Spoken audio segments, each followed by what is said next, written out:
because of what's going on, and I hope the government is going to be strong enough to get rid of the hate groups. I don't know how they're going to do that. In the last few years, they increased. And I don't understand why there could be people who get together just for the purpose of hating different people. I mean, it's like a club just to hate. It's unthinkable, but it's happening. That's a survivor of the Holocaust, Erica Gold, speaking about a recent rise in anti-Semitism in the United States. Let's bring in now someone working to combat that hate, CEO and National Director of the Anti-Defamation League, Jonathan Greenblatt. And Jonathan, you know, there's so much to say about Auschwitz, about the museum set up here, but Jeff Kapnis, producer here, said, you notice even on this day, on this sacred day, they keep the museum open. People are walking in and out of these gates. And I read a quote. You said, each and every one of the 6 million Jews murdered in the Holocaust had an individual name and story. Some will never be known. Those we do know must be remembered and passed on to future generations. How wonderful that this museum stays open to do that, and that you continue the fight, that you can continue every day. I'm curious your emotions on this day. Well, Joe, this is a hard day. This is a hard day for me as the grandson of a German Jew whose family's ashes are in the buildings behind you, who lost everything and everyone that he ever knew in Auschwitz, his family, his friends, his life. This is a hard day for Jews around the world because so many of us, unfortunately, still bear the scars because we lost loved ones. And we still, you know, it's kind of an epigenetic suffering, Joe, to think about Hitler's campaign, this systematic effort to annihilate the Jewish people across countries, across continents, to exterminate and incinerate them. And I must say, it is deeply, as hard as this day is, Joe, it is incredibly meaningful to see you there. It's meaningful to think that a program like Morning Joe is spending the time to memorialize those we lost and to learn from this unspeakable tragedy. There are lots of ways you could be spending your Friday. To spend it there at those gates, I think sends a message to your viewers and sends a message to the world that never again. It starts with never forget. And this is, I think, what you're doing as part of that process. Well, Jonathan, the reason we're here is a reason that tracks with what you and I talk about far too often on this show, and that is the rise in anti-Semitic incidences. Of course, they shot up 30% from 2020 to 2021. We don't have the stats in yet from last year, but they continue to rise. Some of the biggest music stars, some of the biggest sports stars. As we know, the ex-president of the United States, the de facto leader of one of the two major parties in this country, as Gene Robinson said last segment, is trafficking in anti-Semitic tropes. And we found, sadly, that words have consequences. And we report on it, whether it's in a synagogue in Pittsburgh or whether it's in a college dorm room in Los Angeles.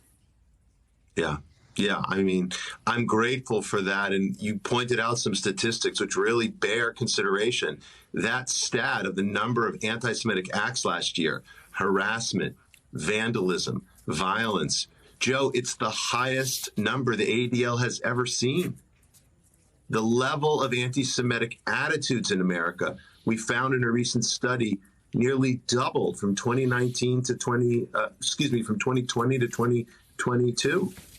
I mean, it's staggering. And you have to understand that anti-Semitism is a kind of conspiracy theory, a twisted, warped view of how the world works that centers all the suffering on the Jews. We see it from religious extremists. We see it from political extremists. We see it from extremists on the far right and on the radical left, whether they're positing that it's the Jewish people who are to blame or the Jewish state is to blame. So in this moment today, when we're seeing this rise of hate, this spread of scapegoating and stereotyping, it demands that all of us, Jewish or not Jewish, exercise constant vigilance and commit to education. So indeed, it never happens again because, Joe, it starts with the Jews. It never ends with the Jews. The ashes behind you in Auschwitz encompass, yes, 6 million Jews and millions of Catholics, Poles, LGBTQ people, Roma people, and others who suffered simply because of their identities. So anti-Semitism isn't just a Jewish problem. It's everyone's problem because it's a sign of decay that we can't afford not to address. Well, and that decay comes in the form of anti-Semitism, but it also, the seeds of anti-Semitism are planted with conspiracy theories that you talk about. And many times the conspiracy theories aren't just about Jews. They're about so many other things. We have seen the truth being disregarded time and time again over the past 5, 6, 7 years. And can you talk about that? I've read one book after another about the rise of Hitler, about how ordinary people, Joe Biden is talking about ordinary people today who carried out these acts or who were complicit in their silence. How ordinary people were told lies. Ordinary people spread lies about just about everything. And soon it was the truth that was on the run. And that is what ultimately led to this. The big lie led to this. There's no question. As my friends at the Claims Committee have said, it starts with words. So when you hear people express the big lie, when they repeat fictions again and again and again, it is critical for other people in public life, whether they're elected officials or religious leaders or individuals like you do in the media, to stand up and say, no, this just isn't true, because it starts with words. And one of the lessons of the Holocaust, one of the lessons of the Shoah, is that we need to take tyrants' threats seriously. When Putin delegitimized Ukraine for years, for over a decade, and no one listened, now, unfortunately, we see what he meant. When Khamenei delegitimizes the Jewish state, and he's done this for well over 20 years, we know what he wants to visit upon Israel. And so when people in political life, even in this country, like a former president, minimize, demean, diminish people because they're Asian American, because of where they're from, or because of how they pray, we've got to take that seriously. Does that mean that Donald Trump's next Hitler? No. But it does mean that it starts with words. And when you are silent, you are ultimately complicit in the suffering that follows. So it's not about how you vote, Joe. It's about what you value. That's why it demands all Americans and all people of good faith stand up, speak out, and ultimately, Joe, just show up when they hear prejudice, anti-Semitism, racism, or any form of hate taking shape.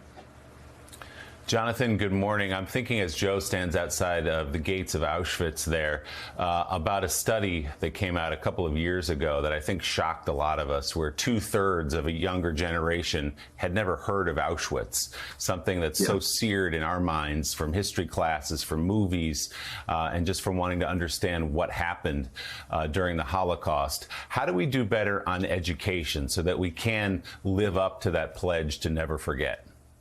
It's a great question, Willie. And, my friends at the American Jewish Committee just released a study that suggests that half of Americans don't even know how many Jews died in the Holocaust. We think this number 6 million is etched on our souls. But again, it requires constant attention, constant renewal. So education really matters. Ultimately, I think education is the only real antidote to intolerance. So we need to see Holocaust and genocide education all over the country. The ADL has a program called Echoes and Reflections that we developed with USC and Yad Vashem, the Holocaust Museum in Israel, which does a great job of educating young people about these issues. Look, there's new legislation moving on the Hill, thanks to Congressman Josh Gottheimer, Congressman Brian Fitzpatrick, Michael McCall, and Kathy Manning. It's bipartisan. The HEAL Act, which is about Holocaust education, to make sure schools across the country have the resources that they need. Truly, the only way we can build a barrier against the next genocidal campaign is to educate our young people and is to empower our elected officials to remember not acting again in the face of hate is a kind of complicity, and history won't judge you well. All right, CEO of the Anti-Defamation League, Jonathan Greenblatt, thank you so much for being with us on this important day, and thank you for what you do every day of the year. Thank you so much.